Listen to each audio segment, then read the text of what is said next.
हाय दोस्तों, मैं गांव वाला खुश यूट्यूब चैनल में आपका हार्दिक स्वागत करता हूं। दोस्तों देख सकते हैं कैंट स्टेशन है और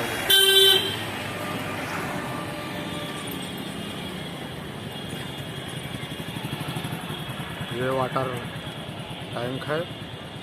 जिसके ऊपर काफ़ी आर्ट किया गया है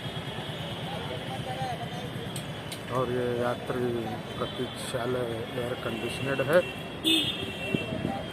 और देख सकते हैं